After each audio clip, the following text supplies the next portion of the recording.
Ouh, ouh, ouh. Merci pour votre accueil, c'est cool, ça fait plaisir d'être là.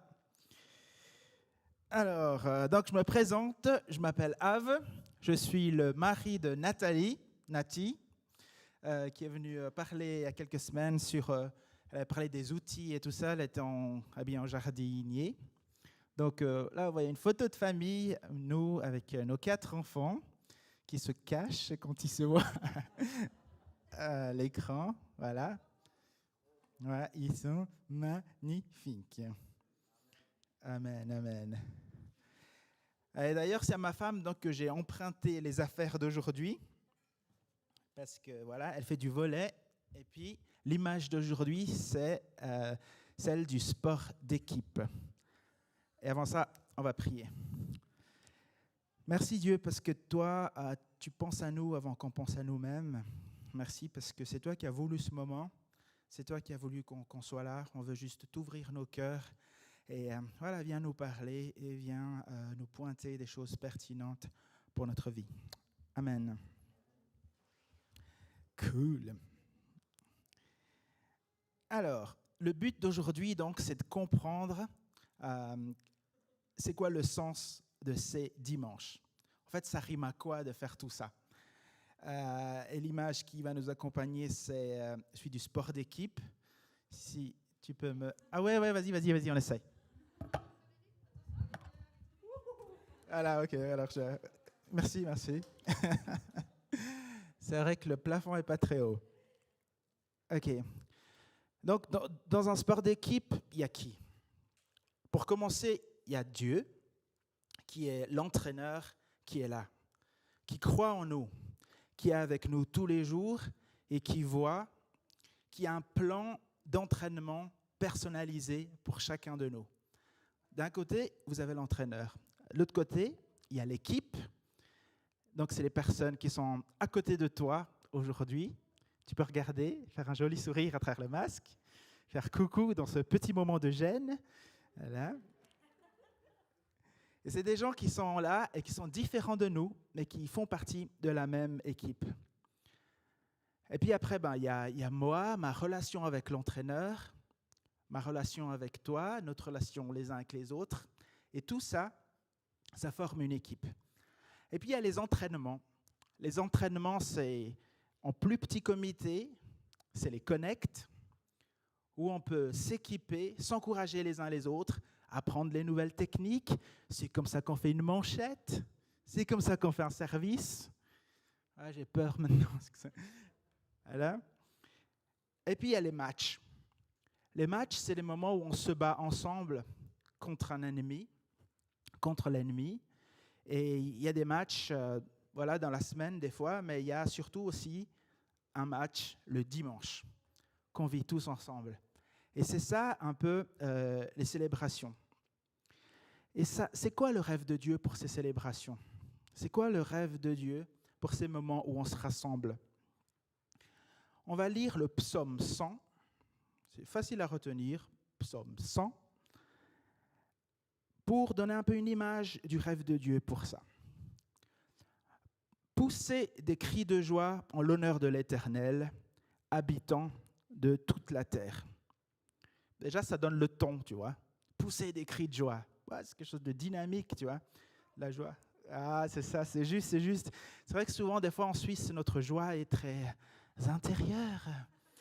Mais je pense qu'on peut mieux faire. On va compter jusqu'à 3 et on va faire un cri de joie. 1, 2, 3. Magnifique. Hallelujah. OK. Ensuite, que dit la suite du verset? Servez l'Éternel avec joie. Venez avec allégresse en sa présence. OK. Servez. Il y a une idée aussi de service. Une idée où on vient avec nos 2 pains et 5 poissons. Bien, c'est l'inverse. C'est 2 poissons et 5 pains. Enfin, des pains et des poissons, quoi. Et puis, Dieu qui va multiplier ça pour bénir un grand nombre. Et le fait aussi de servir pendant ces dimanches, c'est aussi ça. Tu viens avec ce que tu as dans les mains et Dieu multiplie ça pour bénir un grand nombre. Non seulement dans ce dimanche, mais aussi dans ta vie, en fait. Et c'est assez hallucinant, toutes les histoires des gens qui ont commencé à servir dans l'Église, en fait, et où Dieu a multiplié ça. Moi par exemple, j'ai commencé, à un moment quand je suis arrivé à ICF, j'ai repris la louange. Et puis, à ce moment-là, je me suis dit, je vais apprendre à chanter. Donc, je vais aller au conservatoire, puis j'ai fait une section comédie musicale. Et à cette époque, il n'y avait pas du tout la vision après des comédies musicales plus tard. Mais avec ça, ça s'est multiplié. Et puis, on a pu vivre tout ce qu'on a pu vivre au niveau des comédies musicales. Et je ne sais pas si tu sais, mais par exemple, moi, je suis allé boire un verre avec Bubu cette semaine. Et puis, tu savais, toi, qu'avant de venir à SIF, il n'a jamais fait de piano? Ouais, alors, en fait, là, quand on l'entend, on dirait qu'il a fait ça depuis toujours, quoi. Mais en fait, voilà, ça fait partie des choses où ça a démarré. Et puis, il s'est dit, voilà, j'ai envie de mettre ces 5 pains et 2 poissons à disposition et c'est multiplié. Et c'est génial. Ensuite, on peut lire la suite. Sachez que l'Éternel est Dieu. C'est lui qui nous a fait et nous lui appartenons. Nous sommes son peuple, le troupeau dont il est le berger. Et dans ces célébrations, il y a aussi ça, il y a le fait de savoir qui est Dieu. D'un côté, c'est-à-dire tout d'un côté d'enseignement, où on nous rappelle les lignes directrices de ce que Dieu veut qu'on vive. Et puis, il y a le fait que nous lui appartenons, nous sommes son peuple, le troupeau dont il est le berger. Donc, il y a cette histoire de communauté. Une communauté où on vit ensemble, où on rit ensemble, où on fait des hugs quand il n'y a pas le Covid. Et des fois, quand il y a le Covid, on fait quand même, mais on dit, ça fait très très vite. Et où on peut aussi rire ensemble, vivre des belles choses ensemble, des fois un peu délirer ensemble. Moi, je me souviens du plus grand délire qu'on a fait dans ces célébrations une fois. C'était pour la série Let's Talk About Sex. Et puis, et dans cette série, on a fait donc un brainstorming, qu'est-ce qu'on pourrait faire et tout. Puis il y avait plein d'idées, et puis il y a un qui est sorti, c'était « Ah ouais, on pourrait faire des sous-vêtements !» D'accord? Et puis il y en a un qui a fait « Mais quoi, on fait des strings ?» Non, c'est pas très chrétien ça. Okay. Donc un qui a fait « Non, mais on pourrait faire ça, puis on fait un maillot de bain. » Puis ouais, non, ça va pas trop, quoi. Tu te promènes sur la plage et tout ça, let's talk about sex. Tu vois, c'est pas très malin, quoi. Donc, pour finir, on a fait un slip normal, coton, blanc, avec Let's Talk About Sex, comme ça, un petit logo. Et c'était génial, en fait. Et c'est aussi ça, c'est un peu déliré de temps en temps, quoi. C'est cool aussi. Et puis, on a fait des flyers pour ça. Et franchement, on n'a jamais eu une croissance pareille.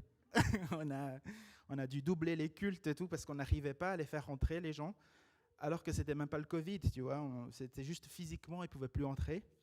Et dans le premier dimanche de cette série, on a fait un truc, c'était marrant, c'était que on voulait faire un défilé, en fait.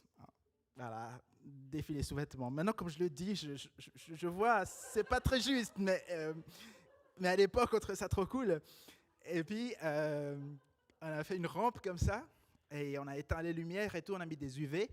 Et puis les gens, ils défilaient, d'abord tout habillés, tout en blanc. Et puis à chaque personne qui passe, il y avait un vêtement en moins. Voilà. Donc à la fin, il y avait ma femme et moi, donc parce qu'on était les seuls qui étaient mariés à l'époque. Et on avait donc que les sous-vêtements à la fin. Et puis on a dit, ouais, vous pouvez les acheter à la sortie et tout. Et puis il y a quelqu'un qui s'est appuyé sur l'interrupteur à ce moment-là. Et bam, il y a toutes les lumières qui se sont allumées. On était là. Ah, tout ça, c'était filmé, c'était super. Et bref, c'est juste pour dire que voilà, il y a aussi de la place pour ça. Enfin, peut-être pas ça, mais quelque chose de fun aussi dans ces célébrations. Et voilà, je ferme la parenthèse. OK. Entrez dans ces portes avec reconnaissance. C'est difficile de rebondir là. Dans ces parvis avec des chants de louange, célébrez-le, bénissez son nom, car l'Éternel est bon et sa bonté dure éternellement. et sa fidélité de génération en génération. Puis voilà, il y a tout ça, quoi. Il y a toute cette louange et toute cette prière qu'on peut vivre aussi ici. La louange, regarder vers l'arrière, reconnaître tout ce que Dieu fait, reconnaître qui il est dans le présent, s'attendre à lui dans le futur. Et les prières, c'est pareil, avoir confiance en lui en se basant sur tout ce qu'il a fait et sur sa parole, et puis proclamer pour l'avenir que les choses vont bien aller. En tout cas, aller dans le sens de sa volonté. Et c'est ça, en fait, les dimanches, tu vois. C'est cet écosystème vertueux. En fait, il y a un cercle vertueux où c'est comme dans un match, c'est-à-dire qu'on se réunit, on fait « ouais, on y va, on va faire ça comme technique, on y va », puis après on joue, puis après quand on marque, on est là « wow, ouais !» comme ça. Enfin, je ne le fais pas très bien tout seul, c'est un peu bizarre, mais normalement, il y a tout un cercle, vous voyez. Puis, ouais, machin, en tout cas au volet. Ah, c'est bien, les sportifs parmi nous. Et puis après, on joue, on gagne la plupart du temps. Des fois, on a aussi quelques défaites, mais dans tous les cas, on s'encourage. Et puis à la fin, on a l'apéro. Voilà. Amen. Amen. Puis la communauté, tout ça qu'on peut continuer à construire. Et c'est ça pour moi voilà, pour le dimanche idéal, quoi. C'est-à-dire que voilà, tu viens et puis tu peux vivre toutes ces choses. La louange, la prière, le service, l'enseignement, la communauté. Et tout ça, semaine après semaine. Du coup, je me suis posé la question, tu vois, mais qu'est-ce qui fait qu'en fait, des fois, je ne suis pas motivé à venir? Si c'est toujours aussi bien, en fait, ouais, qu'est-ce qui fait que des fois, on n'est pas motivé? Et en y réfléchissant, je me suis dit, mais des fois, le lundi, voilà, tu as ta semaine qui démarre, il y a des choses qui t'embêtent au travail, il y a des questions que tu ne sais pas et des choses pour lesquelles tu t'inquiètes. Le mardi, il y a un collègue qui t'embête, et puis tu es là, tu as du travail supplémentaire, tu ne sais pas comment faire. Le mercredi, tu te réjouis de la fin de la semaine, et puis à ce moment-là, il y a ta femme qui t'embête. Non, pardon, c'est pas vrai, ça arrive jamais. Et c'est plutôt toi qui embêtes ta femme parce que tu n'es pas de bonne humeur. Puis après le jeudi, tu continues dans ta semaine. Puis tu as les enfants qui n'écoutent pas ce que tu dis. N'est-ce pas? Pardon. Et puis après, tu es là et tu arrives sur les rotules le vendredi. Et tu es là. On est vendredi. Puis après, vendredi, tu es là, tu larves devant le canapé. Samedi, tu larves devant Netflix. Tu regardes toutes les saisons de la Casa de Papel. Puis après, le dimanche, c'est le temps d'aller au culte, quoi. Puis tu es là. Ouais. Ah non, j'ai assez donné.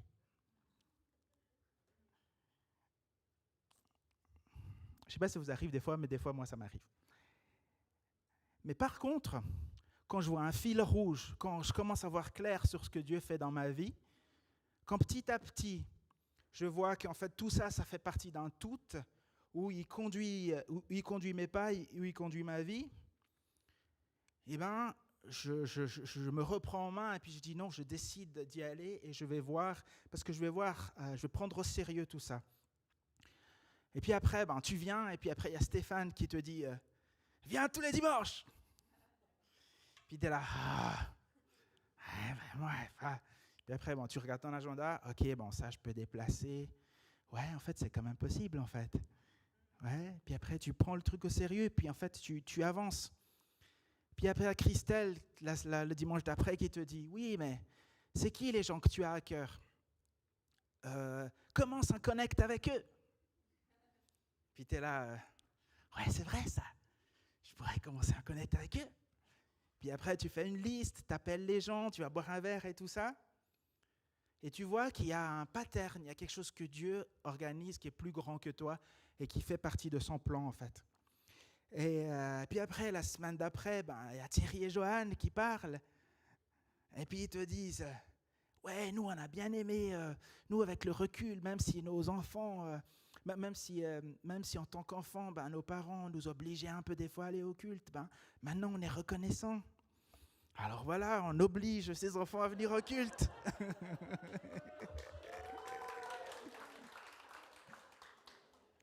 Et puis, ce que je veux dire par là, tu vois, c'est que les choses ne suivent pas.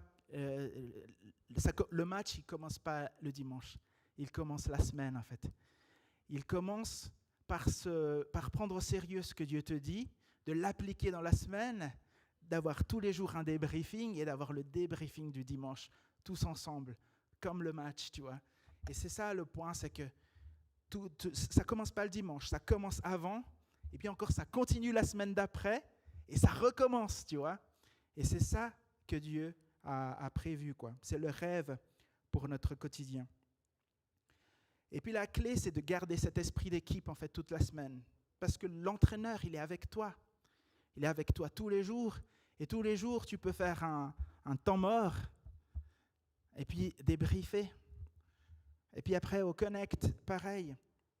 Et puis le dimanche aussi. Et ce n'est pas seulement mettre en pratique ce qu'on entend le dimanche, c'est aussi, surtout, mettre en pratique le fait qu'on est un entraîneur qui est là pour notre quotidien. Et on peut lire dans la suite de ce psaume 100, donc dans le psaume 101, un peu un exemple du rêve de Dieu pour notre quotidien, en fait. Comment ça se passe quand on vit une semaine, genre, claire, où on peut discerner de manière précise ce que Dieu construit. Et on peut lire ça. « Je chanterai la bonté et le droit. C'est toi, Éternel, que je célébrerai. Je serai attentif à la voix des hommes intègres. Quand viendras-tu vers moi ? Je marcherai avec un cœur intègre au milieu des miens. Je ne mettrai rien de mauvais devant mes yeux. » Ah, c'est profond ça. Je ne mettrai rien de mauvais devant mes yeux. Attention à ce qu'on regarde. Je déteste la conduite des pécheurs. Vous avez remarqué qu'il n'a pas mis « je déteste les pécheurs ». Je déteste la conduite des pécheurs. Elle n'aura aucune prise sur moi. Le cœur pervers s'éloignera de moi. Je ne veux pas connaître le méchant. Celui qui dénigre en secret son prochain, je le réduirai au silence. Celui qui a le regard hautain et un cœur orgueilleux, je ne le supporterai pas. J'aurai les yeux sur les fidèles du pays pour qu'ils habitent près de moi.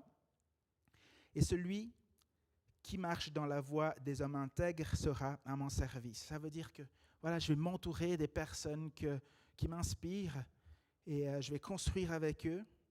Celui qui se livre à la fraude n'habitera pas dans ma maison.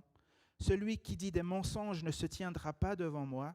Et chaque matin, je réduirai au silence tous les méchants du pays pour supprimer de la ville de l'Éternel tous ceux qui commettent l'injustice. Boah. Ok.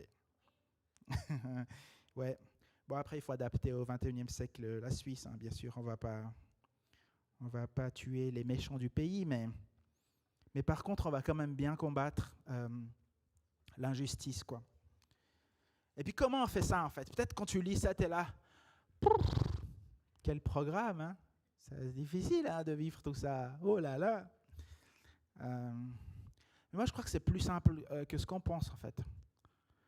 Moi, je crois vraiment que Dieu, quand il nous dit de vivre un pas après l'autre chaque jour, c'est vraiment dans cette direction. Dans cette direction d'utiliser en fait des temps morts, tu vois, c'est-à-dire de quotidiennement, tout au long de ta journée, prendre un temps où tu t'arrêtes pour demander à Dieu comment tu dois agir face à telle ou telle circonstance. Donc le but, c'est vraiment juste d'avoir déjà des habitudes, on va dire. Et le minimum, ce serait au lever, pendant les repas et au coucher. Ça serait déjà bien. Si pendant ça, tu fais déjà le matin, tu remets ta journée à Dieu, tu lui demandes ce qu'il aimerait, comment il aimerait que tu vives cette journée. Et puis, tu écoutes en fait la conviction qui te vient. Des fois, on surspiritualise un peu le fait d'écouter Dieu, mais à mon avis, c'est plus simple que ça, justement. C'est remettre les choses à lui, ensuite agir avec conviction. Parce que le Saint-Esprit, il est dans nos cœurs et il nous pousse. Des fois, quand quelqu'un nous dit « Ah, puis Dieu, il m'a demandé de faire ça », des fois, tu vois, suivant où tu en es dans ta foi, tu dis mais il t'a dit, mais il t'a demandé, mais il a fait ça comment ? Mais en fait, c'est ça, c'est avec une conviction de cœur où en fait le Saint-Esprit nous pousse à avancer. Et moi, par exemple, ces checkpoints que je fais toute la journée, qui sont à mon avis cruciaux, je les fais à chaque fois quand j'ai fini une activité. Après 1 heure, après 2 heures, ou comme ça, quand j'ai fini une activité, je me pose et puis je demande à Dieu, « Ok, maintenant Seigneur, on fait quoi ?» Et puis, suivant quoi, c'est vrai que quand je suis en télétravail, quand je demande ça au Seigneur, je le demande dans mon lit un peu. Alors je me pose, puis après ma femme elle me dit, mais tu dors encore ? Non, ma chérie, je vis un moment spirituel avec mon entraîneur. Hein ? Des fois après mes enfants ils disent, mais tu es fainéant. Mais non, pas du tout. Non, c'est pas vrai, je suis très spirituel, mon fils. Après, c'est vrai qu'il y a des gens, par exemple, qui a un ancien ami d'ASF, qui lui, par exemple, quand il allait à la COP, il priait pour savoir si il devait choisir un yogourt à la fraise ou au chocolat, quoi. Bon, moi, j'irai pas jusque-là, hein, bien que je crois tout à fait que Dieu prenne au sérieux notre alimentation. Je pense pas qu'il... Voilà, c'est peut-être un peu égal pour lui, en fait, fraises et chocolat. Mais par contre, par exemple, je connais un gars qui met un réveil toutes les 30 minutes. Et moi, je trouve ça inspirant. Il met un réveil toutes les 30 minutes pour juste sortir du mode pilote automatique. Parce que ce qui fait des fois qu'on passe toute une semaine à côté de ce que Dieu a prévu, c'est ça, tu vois. C'est qu'en fait, on entre en mode pilote automatique et on oublie qu'on a un entraîneur à côté de nous qui peut nous prendre par la main et qui peut nous dire de manière très concrète tout au long de la journée ce qui est juste de faire. Et voilà, construis-toi un système qui te le rappelle. Et ça, je pense, ça fera la différence. Et avec ça, ta conviction, tu vois, elle sera de plus en plus claire. Elle sera de plus en plus claire. Et puis les fois où tu verras pas très bien, après, tu as encore des gens que tu peux appeler, tu as encore le connect. Et puis surtout, après le dimanche, tu as ces directions comme ça qu'à mon avis, Dieu te donne et qui font partie de ce que tu as besoin pour ce chapitre-là de ta vie. Ok. Mais qu'est-ce qu'on fait quand ça ne va pas bien du tout ? Parce que là, tant que ça va bien, d'accord, on met en place des systèmes, on avance et tout. Mais quand ça ne va pas bien du tout, qu'est-ce qui se passe ? Quand tu n'as plus la force, on fait quoi ? Et on va lire le psaume 102, qui parle de quelqu'un qui est abattu et qui expose sa plainte à l'Éternel. « Éternel, écoute ma prière et que mon cri parvienne jusqu'à toi. Ne me cache pas ton visage lorsque je suis dans la détresse. Tends ton oreille vers moi quand je crie. Réponds-moi vite, car mes jours s'évanouissent comme une fumée et mes os sont enflammés comme un brasier.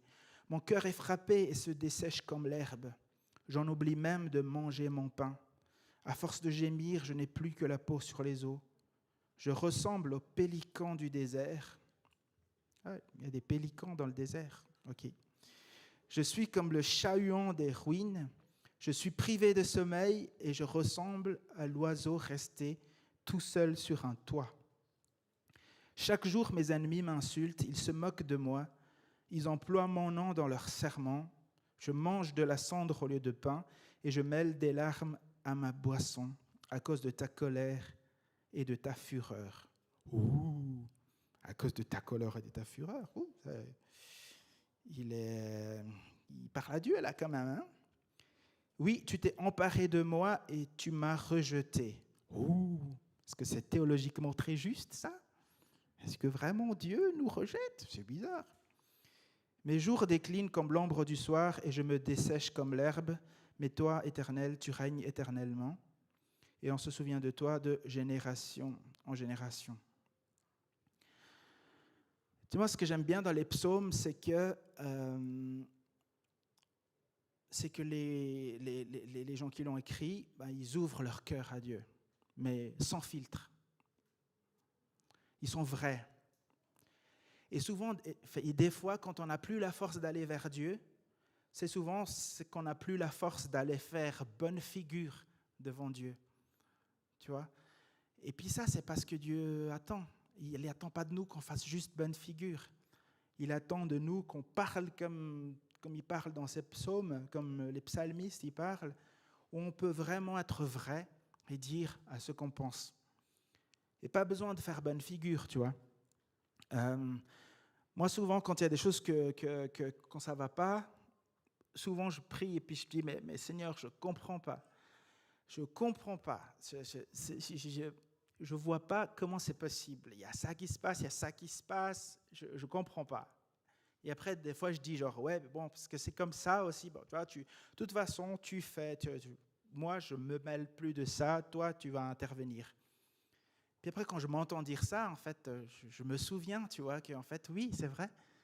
En fait, lui, il y a des choses qui peuvent me faire paniquer, mais en fait, lui, il ne panique pas. Lui, il ne se presse pas, mais il est toujours à l'heure, comme on dit, tu vois. Et puis le fait de pouvoir le sortir, le dire, eh bien, on peut rebondir et aller de l'avant, quoi. Et moi, je t'invite vraiment à prendre ces temps morts, ces moments où tu prends du temps avec Dieu de manière concrète, aussi parce que mieux vaut prévenir que guérir, tu vois. Quand tu commences à avoir une certaine frustration envers Dieu, laisse pas juste couler, va lui dire. Et pendant ces moments de checkpoint, tu le fais aussi. Et puis là, il va te répondre. Et là, la conviction va descendre dans ton cœur, tu vois. Et puis, mieux vaut prendre ces décisions quand tu vas bien, en fait. Prendre des décisions d'aller dans un connect, il faut le prendre quand tu vas bien. Pour que le jour où quand ça ne va pas bien, que tu aies ce cadre qu'il faut. Prendre une décision de venir les dimanches, c'est pareil. Tu prends la décision quand ça va bien. Et après, quand on aura marre, que tu as passé une soirée arrosée le samedi et qu'il te faut prendre une aspirine avant de venir, tu prends une aspirine et tu viens. Tu vois ? C'est ça, tu prends la décision quand tu vas bien. Et puis, après, au fur et à mesure, des fois, il y a des choses ça ne suffit pas. Des fois, tu n'arrives plus du tout à avoir un espoir. Ben là, tu appelles des gens. Tu appelles les gens de ton connect. En plus, des fois, il y a ton mari qui n'arrive pas forcément à te reformuler, à t'écouter. Moi, des fois, je fais ça avec ma femme. J'essaye, vraiment, des fois, d'écouter et tout. Mais des fois, je donne des solutions tout de suite. Et puis, elle trouve des problèmes à mes solutions, tu vois. Ce qui est juste, parce qu'elle veut juste qu'on l'écoute des fois. Et puis, je lui dis, mais va appeler une copine. Et puis, elle appelle une copine. Alors, la dernière fois, par exemple, enfin, c'est pas la dernière fois, mais une fois pendant le confinement et tout ça, elle a appelé ses copines. Alors, il y a Emeline, qui était là, qui est là-bas. Salut, Emeline. Voilà. Emeline qui est venue avec une bouteille de rouge, en fait, la soutenir. Puis là, elle s'en souvient encore, en fait, ma femme. Elle parle à chaque fois avec des étoiles dans les yeux quand elle pense à Emeline qui est venue avec sa bouteille de rouge pendant le confinement. Malgré l'interdiction du canton de Vaud. Mais c'est ça aussi la communauté, tu vois, c'est ça l'équipe aussi. Et quand Joël il parle du connect, c'est ça les choses qu'on veut vivre ensemble. C'est être ensemble, être là les uns pour les autres. Et puis tu vois, cet écosystème des dimanches qu'on vit maintenant, eh ben, ça fait partie de tout cet ensemble. C'est un checkpoint hebdomadaire pour un rythme hebdomadaire. Mais ça fait partie d'un tout. Ça fait partie du Dieu de l'univers qui prend soin de ta vie. Et il y a le dimanche, mais il y a aussi le mois.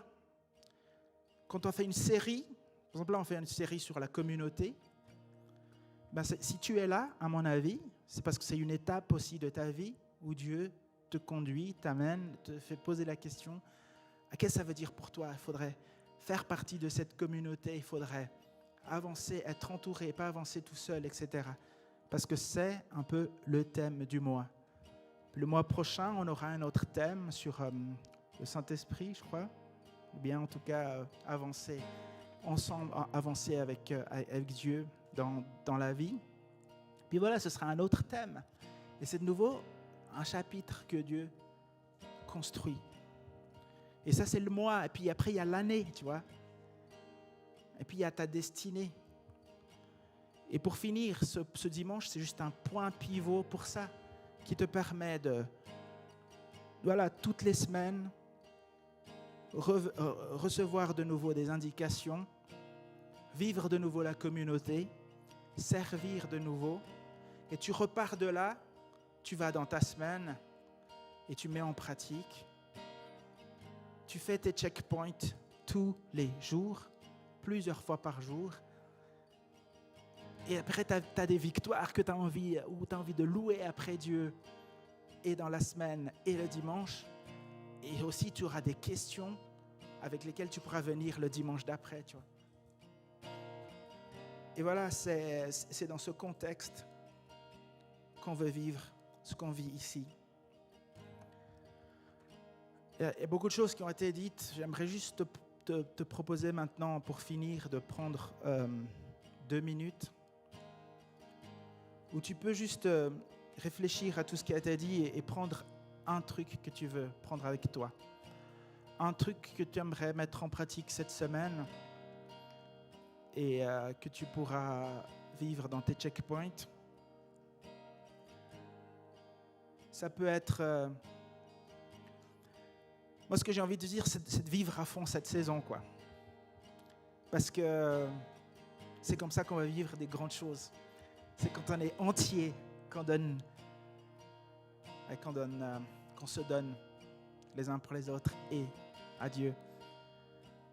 Et quand tu vas à fond, tu peux aller à fond pour une saison, juste avant. Et tu dis, ben voilà, moi, pour cette saison, je vais y aller. Qu'est-ce que ça veut dire ? Peut-être que toi, tu n'as pas encore cette relation avec cet entraîneur. Peut-être ton pas, il est juste de dire, bon Dieu, je te remets ma vie maintenant. Je veux te prier tous les matins quand je me réveille et je verrai bien ce que ça donne. Peut-être pour toi, vivre à fond cette saison, s'engager pour la saison, ce serait de rejoindre un Connect Group.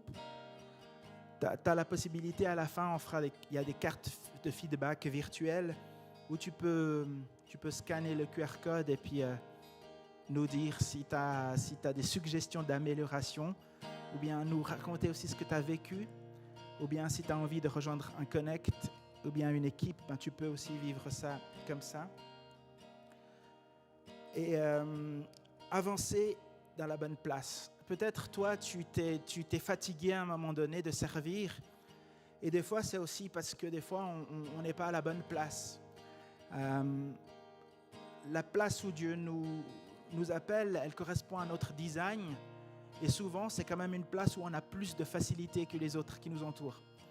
Et voilà, peut-être avance juste vers la bonne place, parle à quelqu'un, remplis une carte de feedback, et puis partage-nous ton cœur, partage-nous ce que tu as l'impression d'être ton design, et on va avancer comme ça.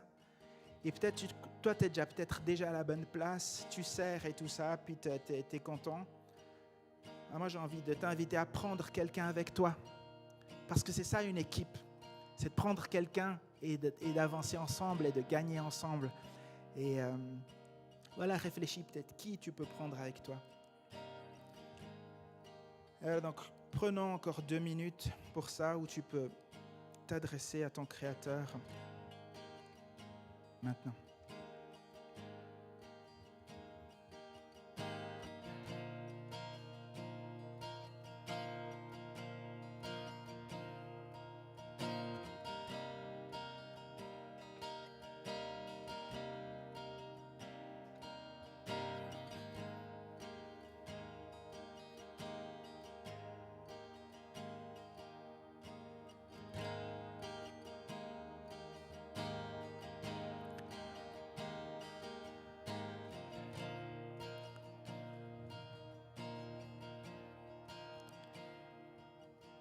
Dieu, merci pour tout ce que tu fais, merci pour tout ce que tu fais dans nos vies. Merci parce que toi, tu es là, tu fais une différence. Et on aimerait te remettre 100% de nos vies aujourd'hui. On veut remettre toutes nos questions, tous nos doutes, tous nos rêves entre tes mains. Parce que c'est toi qui prends soin. Et c'est toi, notre entraîneur, qui sait ce qui est le mieux pour nous. Tu as entendu nos prières, les prochains pas qu'on aimerait vivre. Et on s'attend à toi, vraiment, pour ces prochains pas, pour vivre des belles victoires avec toi.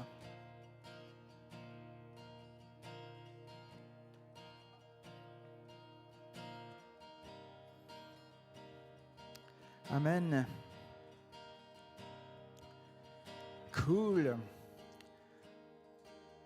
On va maintenant vivre un temps de louange, de célébration, comme ça a été dit au début de cette prêche.